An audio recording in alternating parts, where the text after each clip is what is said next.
সূরাতুল বাকারার 193 নম্বর আয়াত। আল্লাহ রাব্বুল আলামিন বলেন, وقاتلوهم حتى لا تكون فتنة ويكون الدين لله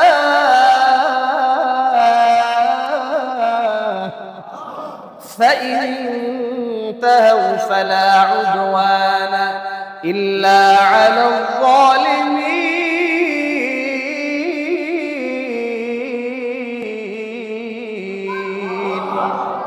আল্লাহ বলেন, আদেশ দিচ্ছেন আমাদেরকে, ওয়াকাতিলুহুম, যে তোমরা তাদের সাথে জিহাদ করতে থাকো, তাদেরকে হত্যা করতে থাকো, তাদেরকে মারতে থাকো, হাত্তা লা তাকুনা ফিতনাহ, যতক্ষণ পর্যন্ত ফিতনা দমন না হবে। সুবহানাল্লাহ।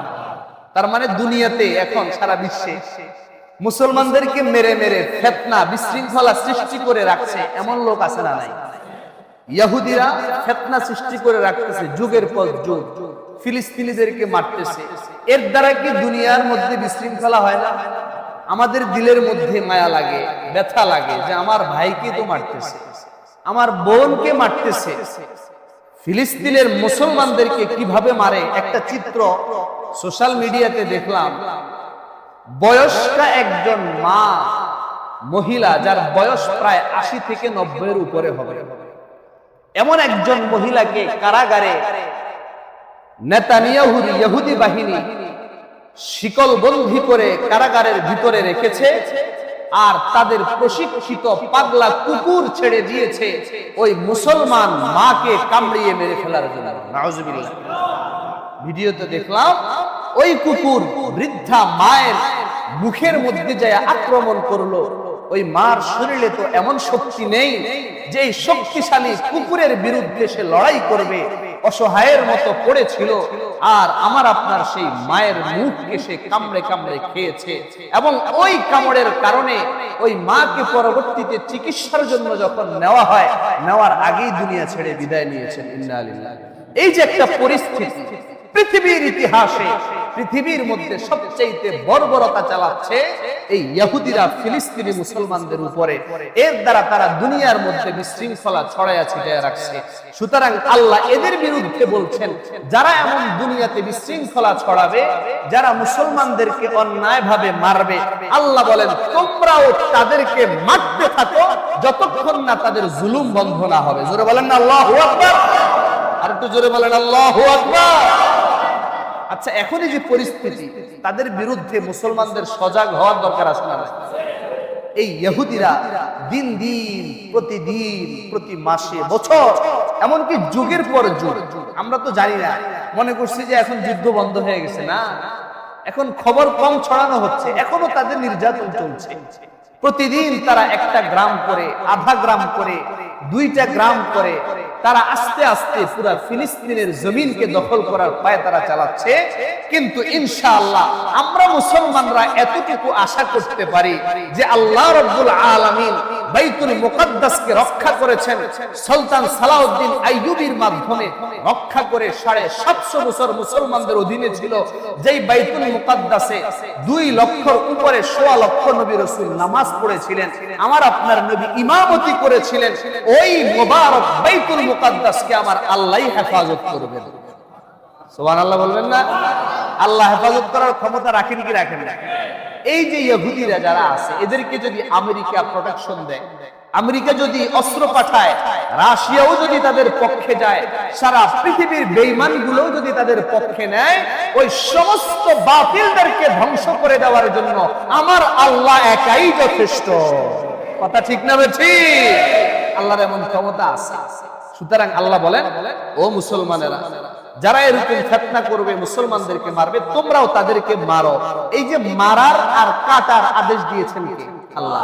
এখন যদি আমরা এই যুদ্ধের কথা বলি, কেউ যদি আমাদেরকে জঙ্গি বলে, তাহলে বলেন তো সে আমাদেরকে বললো নাকি আল্লাহকে বলল? আর যদি কেউ আল্লাহকে জঙ্গি বলে, তার ঠিকানা কোন জায়গায়? আর একটু জোরে বলেন। এই মাসালা আপনারাই দিতে পারবেন। আল্লাহ আমাদের সকলকে জিহাদের মতো পবিত্র বিধানটাকে রক্ষা করে কিয়ামত পর্যন্ত বাতিলদের বিরুদ্ধে লড়াই করে ইসলামকে সমুন্নত রাখার তৌফিক দেন। চিল্লা বলেন আমিন। আল্লাহ বলেন ফাইন ইনতাহাউ ফালা উদওয়ানা ইল্লা আলাল যালিমিন। তবে হ্যাঁ, যদি কেউ ফিতনা সৃষ্টি করার পরে তারা যদি আবার যুদ্ধকে থামিয়ে দেয়, তারা যদি তোমাদের উপরে আক্রমণ না করে, তাহলে তোমরা জালেম ছাড়া আর কারো উপরে আঘাত করবে না। সুবহানাল্লাহ। তার মানে ইসলাম কখনো সংঘাত চায় না, ইসলাম কখনো মারামারি কাটাকাটি চায় না। তবে হ্যাঁ, মুসলমানদের জান রক্ষা করার জন্য কোরআনের বিধান, আল্লাহর রব্বুল আলামিনের সম্মান এবং নবীর ইজ্জত রক্ষার জন্য প্রয়োজনে ইসলাম জিহাদের আদেশও দেয়। সুবহানাল্লাহ। এরপর আল্লাহ রাব্বুল আলামিন বলেন আশ-শাহরুল হারামু বিশ-শাহরিল হারামি ওয়াল উরুমাতু কিসাস ফামান ই'তাদা আলাইকুম ফা'তাদু আলাইহি বিমিসলি মা আ'তাদা আলাইকুম ওয়াত্তাকুল্লাহ ওয়া'লামু আন্নাল্লাহা মা'আল মুত্তাকিন। আল্লাহ বলেন আশ-শাহরুল হারামু বিশ-শাহরিল হারাম, চারটা মাস আছে সম্মানিত। বলেন তো কি কি? গত সপ্তাহের আলোচনা। আবার আল্লাহ পাক বলছেন 4 মাস কি কি? মুহররম 1 নাম্বার, মুহররম 2 নাম্বার বলেন রজব। না, রজবের আগে আরো 2টা আছে। কি কি? কারো মনে নাই? 1 নাম্বার মুহররম, এরপরে জুমাদাল উলা, জুমাদাল উখরা, এরপরে রজব মুদর বাইনা জুমাদা ওয়া শাবান। রজব যেটা, এটা কার মাঝে আছে? জুমাদাল উখরা এবং শাবানের মাঝখানে যে মাস, তাকে কি বলা হয়?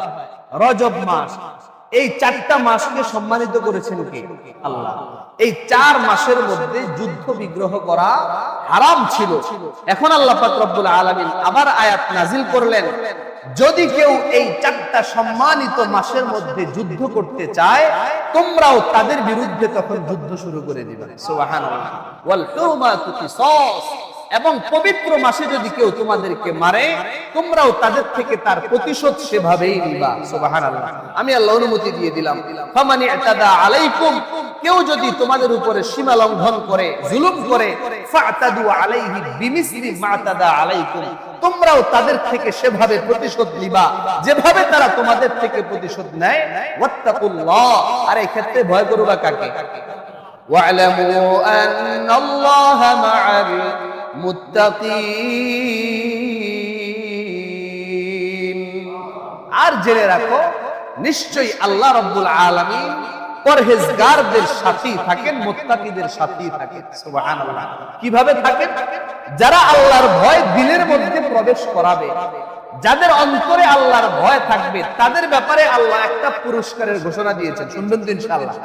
আপনারা শুনতে রাজি আছেন না ইনশাআল্লাহ? আল্লাহ বলেন وَمَن يَتَّقِ اللَّهَ يَجْعَل لَّهُ مَخْرَجًا وَيَرْزُقْهُ مِنْ حَيْثُ لَا يَحْتَسِبُ। আল্লাহু আকবার।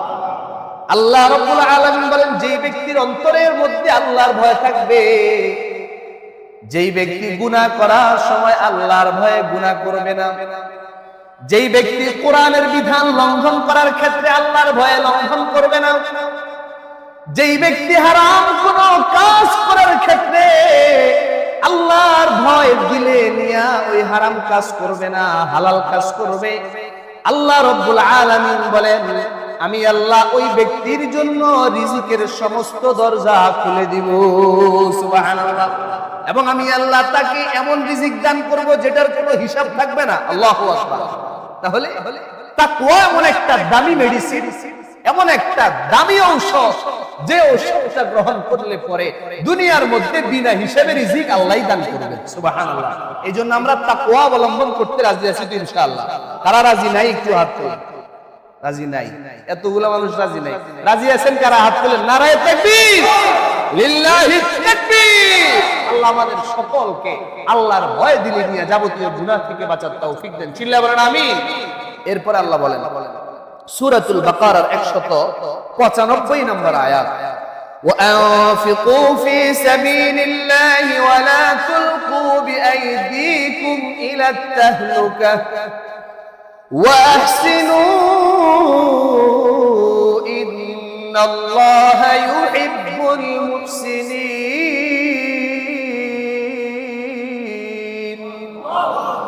আল্লাহ রাব্বুল আলামিন বলেন, বান্দা ওয়ানফিকু ফি সাবিলিল্লাহ, তোমরা আল্লাহর রাস্তায় আল্লাহর দেওয়া সম্পদ থেকে খরচ করো। সুবহানাল্লাহ। আল্লাহর রাস্তায় আল্লাহর অসহায় বান্দাদেরকে সাহায্য করার ক্ষেত্রে খরচ করো। আল্লাহর দ্বীনকে টিকে রাখার জন্য তোমাকে আল্লাহর দেওয়া সম্পদ থেকে তুমি খরচ করো। বন্যা কবলিত অসহায় মানুষদের পক্ষে দাঁড়াইয়া তাদেরকে সাহায্য করো। সুবহানাল্লাহ বলেন। আল্লাহ রাব্বুল আলামিন বলেন, আল্লাহর রাস্তায় খরচ করবা। আল্লাহর রাস্তায় তুমি যত পয়সা খরচ করবা, বিনিময়ে আল্লাহ তোমাকে তার চাইতে ডবল সম্পদের মালিক দুনিয়ায় বানায় দিবেন। সুবহানাল্লাহ।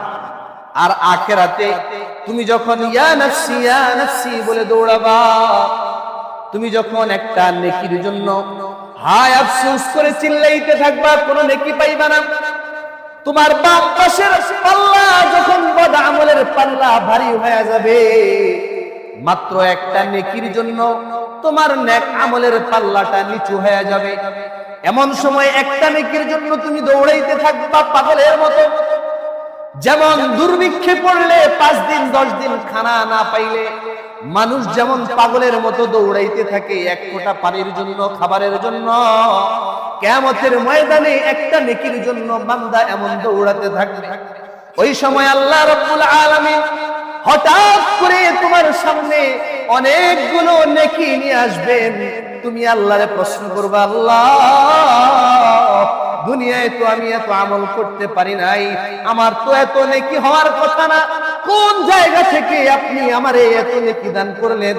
আল্লাহ তখন বলবে, বান্দা দুনিয়ায় আমার বান্দারা বিপদে পড়েছিল, দুনিয়ায় আমার ঘরের প্রয়োজন ছিল, মসজিদের প্রয়োজন ছিল, দুনিয়ায় আমার নবীর ঘর মাদ্রাসার কোনো প্রয়োজন ছিল, আবার কোন এলাকায় দুর্যোগে পড়ে মুসলমানরা কষ্টে ছিল, কোন বিধবা মহিলা তোমার কাছে টাকা চেয়েছিল, কোন অসহায় দরিদ্র মা বোন তোমার কাছে সাহায্য চেয়েছিল, তুমি তখন তাদেরকে সাহায্য করেছিলা। আমি আল্লাহ তোমার করা সাহায্যের টাকাগুলোকে লক্ষ কোটি গুণ নেকি দিয়া বাড়াইয়া তোমাকে এখন তোমার বিপদের সময় দান করে দিলাম। আর একটু জোরে বলেন না আল্লাহু আকবার। আচ্ছা আমার ভাইরা, এই যে আল্লাহ বললেন আল্লাহর রাস্তায় খরচ করলে কিয়ামতের ময়দানে নেকি বেশি পাওয়া যাবে, কথাটা সত্য না মিথ্যা? সবার বিশ্বাস হয়তো ইনশাআল্লাহ। তাহলে আল্লাহর রাস্তায় যখন যে সিচুয়েশন হবে, মসজিদ মাদ্রাসা অসহায় বিধবা গরিবদের জন্য সাহায্যের হাত সর্ব অবস্থায় বাড়িয়ে দিব তো ইনশাআল্লাহ। সবাই দিব তো ইনশাআল্লাহ। আল্লাহ সবাইকে তৌফিক দান করেন, বলেন আমিন। এরপর আল্লাহ বলেন, ওয়ালা তুলকু বিআইদিকুম ইলা তাহলুকা, ও আমার বান্দারা শুনো, তোমরা মনে করিও না এখন তোমাদের এলাকায় যুদ্ধ হয় না। এই যুদ্ধ হয় না দেখে তোমরা এটা মনে করিও না যে কখনো আর যুদ্ধ করা লাগবে না। যদি এটা মনে করে তোমরা যুদ্ধ ছেড়ে দাও, খুব খেয়াল করে শুনবেন, কোরআনে আল্লাহ আমাদেরকে সতর্ক করছেন। আল্লাহ বলেন, যদি এটা মনে করো এখন তো যুদ্ধ হয় না, আমার দেশ খুব ভালো আছে, আল্লাহ বলেন এটা মনে করে যদি তোমরা যুদ্ধের মনোভাবকে ঝেড়ে ফেলে দাও, যুদ্ধের জন্য যদি প্রস্তুতি না নাও, যদি আত্মরক্ষামূলক প্রস্তুতি না নাও বিজাতিদের বিরুদ্ধে, যদি তুমি চিন্তা ফিকির না করো ইলা তাহলুকা, তাহলে মনে করবা যুদ্ধ ছেড়ে দেওয়ার দ্বারা আল্লাহ তোমাদেরকে ধ্বংস করে দিবেন। বলেন নাউজুবিল্লাহ। যদি কোনো জাতি যুদ্ধ থেকে দূরে সরে আসে, ওই জাতির কপালে লাঞ্ছনা আর বঞ্চনা ছাড়া আর কিছু হতে পারে না। কথা ঠিক না বেটি? এটা আল্লাহ বলছেন। আল্লাহ বলেন, ওয়ালা তুলকু বিআইদিকুম ইলা তাহলুকা, তোমরা তোমাদের নিজেদেরকে ধ্বংসের দিকে ঠেলে দিও না। সুবহানাল্লাহ বলবেন না? আল্লাহ কত সুন্দর আমাদেরকে নসিহত করছেন, আমাদের উপরে আল্লাহর কত দয়া। আল্লাহ জানেন যে যদি কোনো মুসলমান জাতি যুদ্ধ ছেড়ে দেয় তাহলে তাদের উপর বিজাতিরা এসে ভর করবে, বিজাতিরা এসে শাসন করতে চাইবে, বিজাতিরা মুসলমানদেরকে কোণঠাসা করতে চাইবে। আসলেও বর্তমান চিত্র এমন কি এমন না? সারা পৃথিবীর চিত্র এটা কিনা যে সারা পৃথিবীর বিজাতিরা চায় মুসলমানদেরকে মেরে ফেলতে। কথা ঠিক না বেটি? মুসলমানদেরকে ধ্বংস করে দিতে। খ্রিস্টানরা চায় তারা রাজত্ব করবে। যেমন আমি বারবার একই কথা বলি আপনাদেরকে সতর্ক হওয়ার জন্য, ডেটল সাবান কিনবেন, ডেটল সাবান, ডেটল সাবানের যে প্যাকেট, ওই প্যাকেটের উপরে দেখবেন একটা তীর চিহ্ন আছে, প্লাস চিহ্ন, প্লাস। এবং ওই প্লাস চিহ্নের মাঝখানে যে চিহ্নটা দেওয়া হয়েছে সেটা একদম মাথার মধ্যে তরবারি দিয়ে, ওই তরবারির মাথার মধ্যে দেখবেন আলো, এমন একটা আলো ছড়ায় গেছে। এটা একটা মেসেজ। খ্রিস্টান কোম্পানি হলো ডেটলের, ওই কোম্পানিরা, খ্রিস্টানরা আমাদেরকে এই মেসেজ দিচ্ছে যে এই যে তরবারির মাথার যে আলোটা, একদিন খ্রিস্টানরা সারা পৃথিবীতে তাদের রাজত্ব এভাবে তারা ছড়িয়ে দিবে। নাউজুবিল্লাহ বলেন। তারা কিন্তু মেসেজ দিয়ে দিচ্ছে। ইহুদিরাও ঠিক তদ্রূপ ভাবে ডলারের মধ্যে যে পিরামিড, আমেরিকান ডলারের মধ্যে মিশরের পিরামিডের ছবি কেন? একবারও কি চিন্তা করছি আমরা? আমেরিকান ডলারের মধ্যে মিশরের পিরামিড কেন? পিরামিড বানিয়েছিল ফেরাউন। ওই ফেরাউনের পিরামিড আমেরিকার ডলারের মধ্যে যাওয়ার মানে হলো ইহুদিরা আমাদেরকে মেসেজ দিচ্ছে ওই ডলারের পিরামিডের উপরে দেখবেন এক চোখের মতো একটা চিহ্ন আছে। তার মানে তারা বুঝাচ্ছে ইহুদিদের প্রধান যে রাজা সে হলো দাজ্জাল, কিয়ামতের আগে দুনিয়ায় আসবে। তারা আমাদেরকে মেসেজ দিচ্ছে যে এই ডলারের পিরামিডের মাথার মধ্যে যেমন এক চোখ আছে, এক চোখ যেমন সবার উপরে, ইহুদিরাও এক সময় সারা পৃথিবীতে রাজত্ব করবে। বলেন নাউজুবিল্লাহ। তাহলে ইহুদিরাও মেসেজ দিল তারা রাজত্ব করবে, খ্রিস্টানরাও মেসেজ দিল তারা রাজত্ব করবে, চায়নার বৌদ্ধরাও মেসেজ দিচ্ছে বিভিন্ন ভাবে, সারা পৃথিবীর মধ্যে প্রোডাক্ট ছড়িয়ে দিয়েছে চায়নারা, একক রাজত্ব তারা দখল করে আছে। তাদের প্রস্তুতি তারা নিচ্ছে, বৌদ্ধরা বিশ্ব শাসন করবে, হিন্দুরাও প্রস্তুতি নিচ্ছে। ভারতের নরেন্দ্র মোদী তো ঘোষণা দিয়েই নামছে, তারা হিন্দুদের একটা উত্থান হবে, ওই উত্থানটা সারা পৃথিবীর মধ্যে হিন্দুত্ববাদী তারা ছড়িয়ে দিবে, হিন্দুরা রাজত্ব করবে। এখন আমরা ফলাফলে পাইলাম হিন্দুরাও চাও রাজত্ব করতে, খ্রিস্টানরাও চায় রাজত্ব করতে, ইহুদিরাও ঘোষণা দিয়ে দিচ্ছে তারা রাজত্ব করবে, চায়নার বৌদ্ধরাও চায় তারা রাজত্ব করবে। এখন কারা চায় না রাজত্ব করার জন্য? আপনারাই বলেন। বাকি আছে কারা? আর একটু জোরে বলেন। বাকি আছে মুসলমানরা। কিন্তু মুসলমানদের কোন মুসলিম বিশ্বের কোন রাজা এখনো পর্যন্ত বর্তমানে কেউ এমন কথা বলে না, এমন হুঙ্কার দিতে পারে না যে সারা পৃথিবীর সমস্ত বিজাতির কেউ ইসলামের বিপরীতে যায়া, ইসলামের বিরুদ্ধে যায়া বিশ্ব শাসন করতে পারবে না। একমাত্র বিশ্ব শাসন করার ক্ষমতা মুসলমানদের আছে। কথা ঠিক না বেঠি? এমন ঈমান মুসলমানদের আছে না নাই? আরে ভাই, কোরআন বলছে নবীর যুগের দিকে যান না।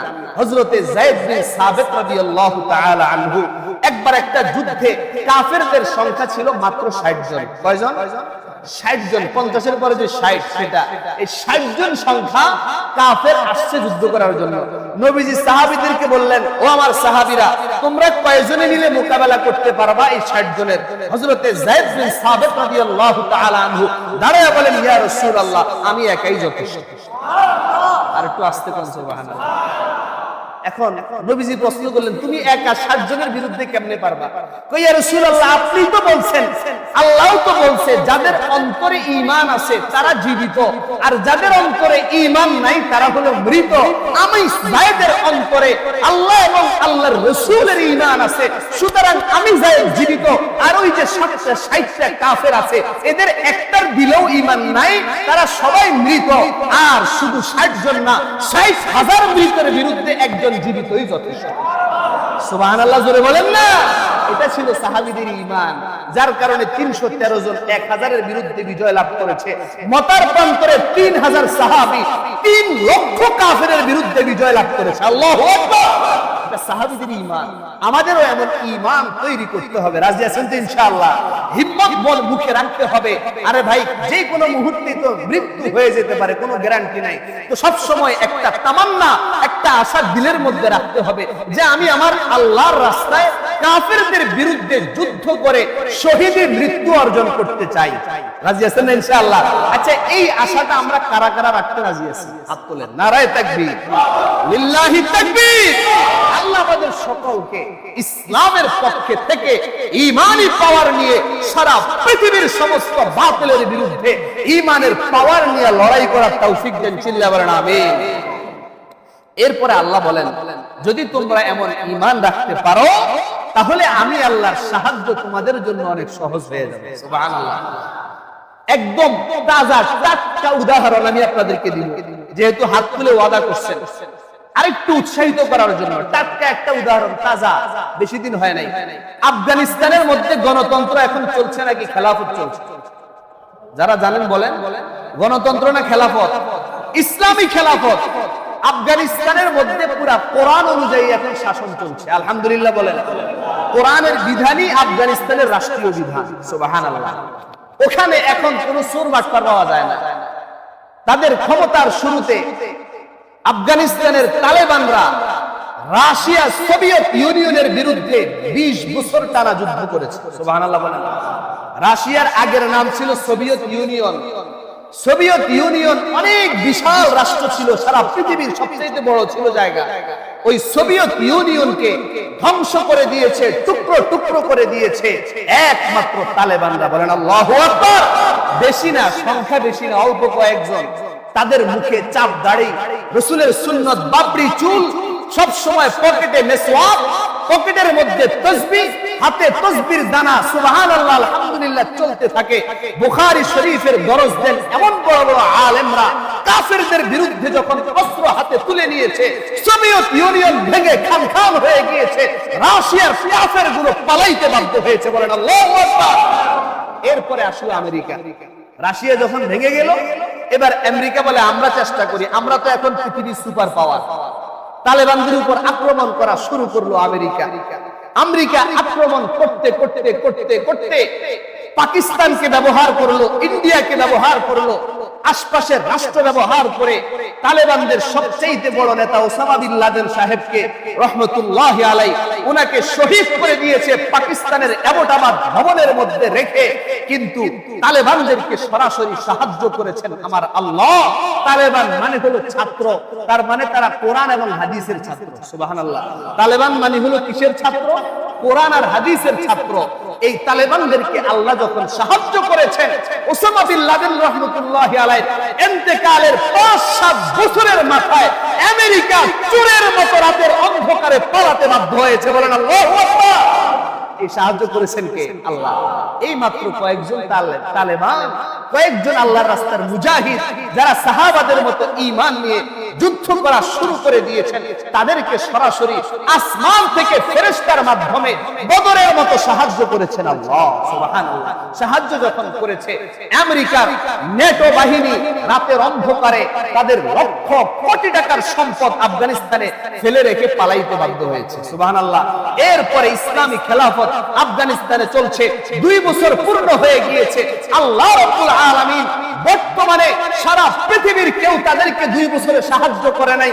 আমেরিকাও স্বীকৃতি দেয় নাই, রাশিয়া স্বীকৃতি দেয় নাই, চীন স্বীকৃতি দেয় নাই, কোন জাপান, স্পেন, ফ্রান্স কেউ স্বীকৃতি দেয় নাই। কারো স্বীকৃতির প্রয়োজন নাই। তারা কোরআন অনুযায়ী দেশ পরিচালনা শুরু করে দিয়েছে। এখন পৃথিবীর মধ্যে সমৃদ্ধশালী দেশ হিসেবে তারা মাথা উঁচু করে দাঁড়িয়ে গেছে, সুবহানাল্লাহ। কারণ সারা পৃথিবীর কেউ সাহায্য করে নাই। বলেন তো একমাত্র সাহায্য করছে কে? কেমন সাহায্য? আল্লাহর কোরআনের একটা আয়াত আপনাদের সামনে পড়লেই স্পষ্ট হয়ে যাবে। আল্লাহ বলেন, ওয়ালাউ আন্না আহলাল কুরা আমানু ওয়াত্তাকাউ লাফাতাহনা আলাইহিম বারাকাতিন মিনাস সামাই ওয়াল আরদ। এমন একটা জাতি আছে, কোন জাতি যদি আল্লাহর উপরে তাওয়াক্কুল করে ইসলামের পক্ষে লড়াই করতে থাকে, নিজের জান এবং মালকে উৎসর্গ করতে থাকে, আমি আল্লাহর দ্বীনের জন্য আমাকে সাহায্য করতে থাকে, আমি আল্লাহ তাদের জন্য আসমান এবং জমিনের সমস্ত নেয়ামতের দরজা খুলে দিব, সুবহানাল্লাহ। বলেন না সুবহানাল্লাহ। আফগানিস্তানে এখন তাই হয়েছে। কিছুদিন আগে একটা পাথরের দামি একটা পান্না, পাথরের নাম হলো কি? পান্না। এটার দাম কম না বেশি? এই পাথরের খনি আল্লাহ পাক জমিন থেকে তুলে দিয়েছেন, সুবহানাল্লাহ। এবং ওই আফগানিস্তানের মধ্যে এখন আনার বেদানার চাষ হচ্ছে। সেখান থেকে যেই আমেরিকা আফগানিস্তানের মুসলমানদেরকে ধ্বংস করার চেষ্টা করেছিল, এখন সেই তালেবানদের আনারের জুস আমেরিকা নেওয়ার জন্য পাগল হয়ে গেছে, সুবহানাল্লাহ। আমেরিকা পাগল হয়ে গেছে। সারা পৃথিবীতে এখন আফগানিস্তানের তালেবানদের পানির কোলা, সেই জুসটা চলছে, সবাই নেওয়ার জন্য মরিয়া। কারণ আমেরিকাও জানে এই যে হুজুররা, তালেবানরা কখনো দুর্নীতি করে না, 2 নম্বরই করে না, সুবহানাল্লাহ। তাদের প্রোডাক্টটা ফ্রেশ প্রোডাক্ট, তাদের প্রোডাক্টের মধ্যে কোনো ঝামেলা নাই। এই জন্য এখন আমেরিকাতে ঘুমছে চলছে। তারা সেই আফগানিস্তানের পণ্যগুলো তাদের দেশে সরবরাহ করছে। আলহামদুলিল্লাহ আমাদের বাংলাদেশেও চলে আসছে। এর মাধ্যমে সারা বিশ্বের কেউ সহযোগিতা না করলেও দিন দিন আমেরিকার ডলারের উপরে আফগানিস্তানের মুদ্রার দাম বেড়ে যাচ্ছে। সুবহানাল্লাহ, আরো জোরে বলেন না সুবহানাল্লাহ। আরে আমার ভাইয়েরা, আমরা তো বুঝি না, আমরা তো মনে করি যে কোন মোড়লের লেজ ধরে চলতে হবে, অমুকের সাথে লেজু করে চলতে হবে, অমুকের পা চাটা গোলামি করে চালাতে হবে। আরে না, সমস্ত গোলামি ছেড়ে দাও, একমাত্র আল্লাহর গোলামি করো, দেখবা আসমান থেকে বদরের মতো এখনো ফেরেশতা নামতেছে। জোরে বলেন না ঠিক না বেশি? আমরা পারবো তো ইনশাআল্লাহ। আল্লাহ আমাদের দেশকেও এমন কোরআনের বিধান অনুযায়ী চালানোর তৌফিক দেন, চিল্লায়া বলেন আমিন। এরপর আল্লাহ রাব্বুল আলামিন বলেন ওয়াতিমুল হজ্জ ওয়াল উমরাতা লিল্লাহ। এর আগে যে আয়াতটা বললাম ওয়ালা তুলকু বিআইদিকুম ইলা তাহলুকা, ছোট্ট একটা তথ্য যেটা না দিলেই নয়। নবীজির একজন সাহাবী নাম হলো হযরতে আবু আইয়ুব আনসারী রাদিয়াল্লাহু তাআলা আনহু। নাম কি বললাম? আবু আইয়ুব আনসারী। যখন এই আয়াতটা নাজিল হলো, নাজিল হওয়ার আগে এই আয়াতের নাজিলের প্রেক্ষাপট কেন নাজিল করলেন আল্লাহ? হযরত আবু আইয়ুব আনসারী এরকম সাহাবাদের মজলিসে বসে বললেন, এখন তো যুদ্ধ শেষ, এখন মনে হয় না আর যুদ্ধ করা লাগবে, সুতরাং চলো আমরা সবাই যার যার সহায় সম্পত্তি দেখতে থাকি এবং আরামে বসবাস করতে থাকি। যখনই এরকম মতামত এবং মন ভাবনা সাহাবাদের শুরু হয়ে গেল, আল্লাহ রাব্বুল আলামিন সাথে সাথে আয়াত নাযিল করলেন। সুবহানাল্লাহ।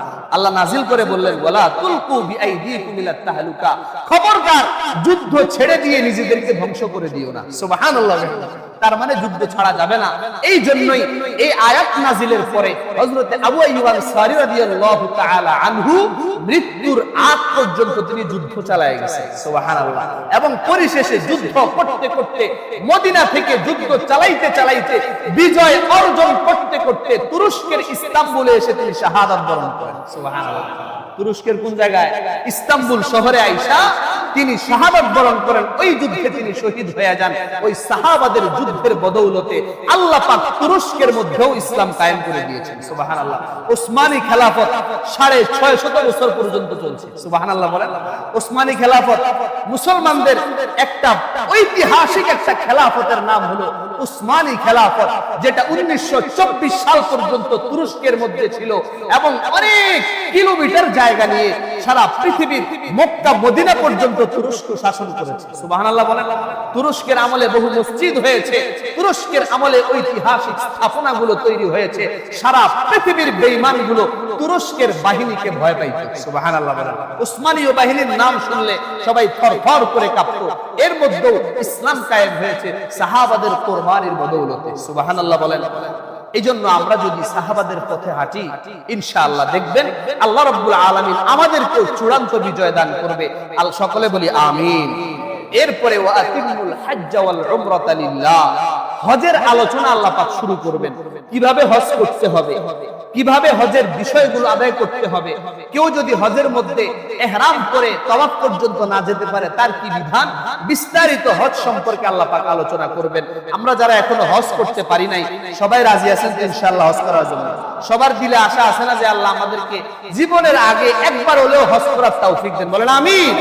আল্লাহ আমাদের এখানে যারা আমরা আছি, যারা মাইকের মাধ্যমে শুনছেন, আল্লাহ আমাদের সকলকে মৃত্যুর আগে একবার হলেও কাবা শরীফ দেখার তৌফিক দেন, মদিনায় নবীর রওজা জিয়ারতের তৌফিক দেন। বলেন আমিন। আল্লাহর নবী বলেন মান হাজ্জা লিল্লাহি ফালাম ইয়ারফুস ওয়ালাম ইয়াসুক রাজাআ কায়াউমিন ওয়ালাদাতহু উম্মুহু, যেই ব্যক্তি হজ করে আসবে কোনো গালাগালি করবে না, গুনাহ করবে না, ওই হজ করে ফিরে আসার সাথে সাথে আল্লাহ তাকে একটা নিষ্পাপ শিশুর মতো বেগুনাহ বানায় দেবে। সুবহানাল্লাহ। ওই শিশুটা যেমন তার মায়ের গর্ভ থেকে বের হলে তার গুনাহ থাকে না, কারো হজ যদি আল্লাহর দরবারে কবুল হয়ে যায়, সেও ওই শিশুর মতো নিষ্পাপ হয়ে যায়। সুবহানাল্লাহ। এরকম দামি হজ আমরা করতে চাই না ইনশাআল্লাহ। অন্য হাদিসে নবী বলেন যেই ব্যক্তি হজ করতে যায় মারা যায়, আল্লাহ রাব্বুল আলামিন কিয়ামত পর্যন্ত তার আমলনামায় হজের সওয়াব লিখতেই থাকবে। যে ব্যক্তি উমরা করার জন্য রওনা দিল, পথিমধ্যে বিমান দুর্ঘটনায় মারা গেল, কাবা শরীফ পর্যন্ত পৌঁছতে পারে নাই, বলেন তো বের হয়েছিল কি নিয়তে? আর একটু জোরে বলেন। উমরার নিয়তে, হজের নিয়তে বের হয়েছে। আল্লাহ রাব্বুল আলামিনের নবী বলেন সে উমরা করতে পারে নাই, হজ করতে পারে নাই, আল্লাহ রাব্বুল আলামিন বের হওয়ার কারণে, পথে মারা যাওয়ার কারণে কিয়ামত পর্যন্ত তার আমলনামায় হজ এবং উমরার সওয়াব লিখতে থাকবে। এত বড় ফজিলতপূর্ণ একটা ইবাদত হজ। ইনশাআল্লাহ বিস্তারিত ফজিলত সহকারে আমরা আলোচনা করব। আল্লাহ রাব্বুল আলামিন আমাদের সকলকে উক্ত কথাগুলোর উপর আমল করার তৌফিক দান করেন।